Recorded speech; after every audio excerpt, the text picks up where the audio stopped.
আপনারা ভালো আছেন তো? ইনশাআল্লাহ রেডি আছেন?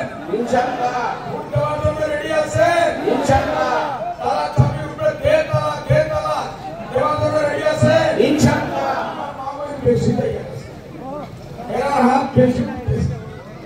আপনারা এবার হাত বেশি সবাই হাত তুলে বলে ইনশাআল্লাহ।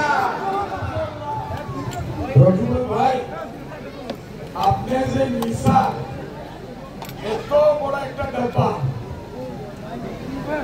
লইয়া আপনি ঘুরে গেছেন। একদিকে এই বেঈমান লুইন জ্যোতি, একদিকে এই বেঈমান অখিল গগৈ। আমার আফসোস লাগতেছে, কালকে এই অখিল গগৈ আমাদের ধর্মের দুশ্মন। অখিল গগৈ আমাদের ধর্মের দুশ্মন। আছেন না? আছে বলেন, আছে অখিল গগৈ আমাদের জাতির দুশ্মন না ভালো? বুঝলেন না দোষ? বলেন না বলেন আপনারা দুশ্মন তো?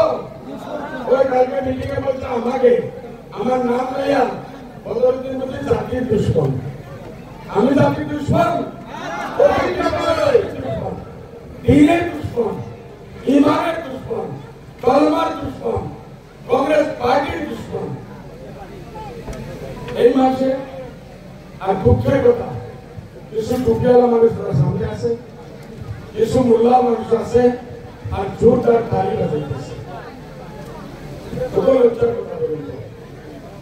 তারা আমারে যদি ভুল করিয়া থাকি টুপিওয়ালা দাঁড়িয়ে দরজা বন্ধ করো, আমাকে চার্জ করো, যে দিতে লাগে ফাঁসি দাও।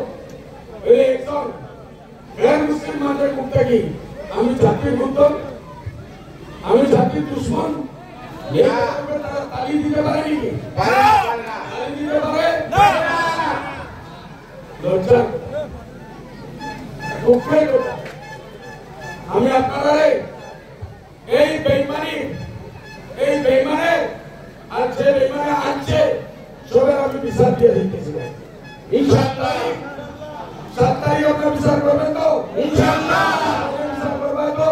ইনশাআল্লাহ এই লরিঞ্জকে অল্প আগে আমিনুল ভাই বলছে গত ইলেকশনে সেই সময় আমরা অ্যালায়েন্স আছে, এই মাঝিরাই অ্যালায়েন্সের হইলে আমি যদি দেখলাম না একদিন হেলিকপ্টার হইলাম, ও সালমারা চিনতে পারতো পারবো না বুঝতে পারতো?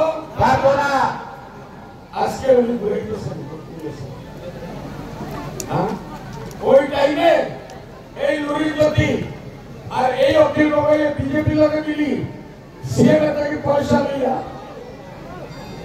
আমরা হারাইছে কংগ্রেস আর আমরা একরকম বিপদ হচ্ছিল না। এই লোকটাকে নিয়ে দুইজন লোকটাকে রকিবুল সাহেব দিচ্ছে, সঙ্গে নিয়ে ঘুরে গেছে। এক মতো বলে দুইজন লোকটারের আর গদ্দারের সাথে দুইজন লোকটার না, দুইজন লোকটারের উস্তাদকে রকিবুল হোসেন গদ্দার হইয়া দুইজন আরো লোকটাকে নিয়ে ঘুরে গেছে।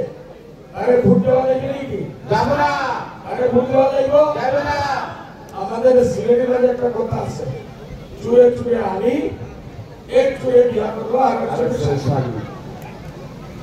এখন রাখি বলে কে লিখেছে, কে বিয়া দিতেছে, কে দান নাকি আজমল সাহেব কি করবো? আরে তুমি আনলা পারো, কান খারাপ, নাক খারাপ।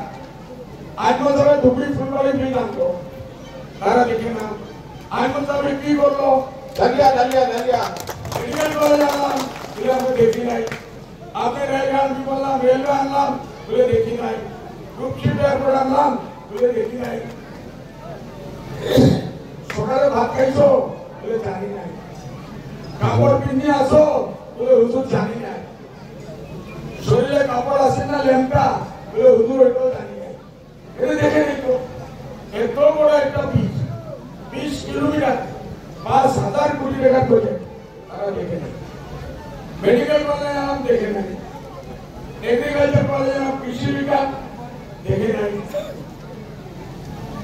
এই সব জিনিস আমি বিএন কলেজে আমার ছেলেমেয়ে 90 লক্ষ পড়ে না, বিল্ডিং বানাইলাম তারা দেখে নাই। চৌকান্দ তোমার টিভি হসপিটাল আমি 1 কোটি টাকা দিয়ে বানাইলাম তারা দেখে নাই। জাহাজ ঘাট আমি দুবাইয়ে জানে 33.5 কোটি টাকার একটা প্রজেক্ট আমি এনে দিলাম, চালু হয়েছে, তারা দেখে নাই।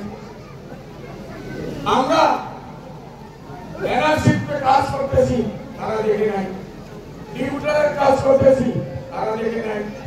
ডক্টর সাহেব কোথায়? আমি চ্যালেঞ্জ করতেছি কোন কেসেস করবেন না,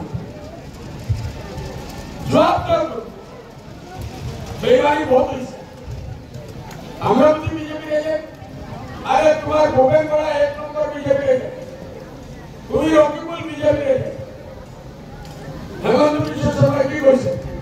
রকিবুল মোর বন্ধু, রকিবুল যদি দুর্বল ছিটে আমার ভালো পাও কইছে না, কইছে এই বিজেপি কইছে। আর আজমল সাহেব যদি হারে আমি ভালো পাও। বন্ধু কার?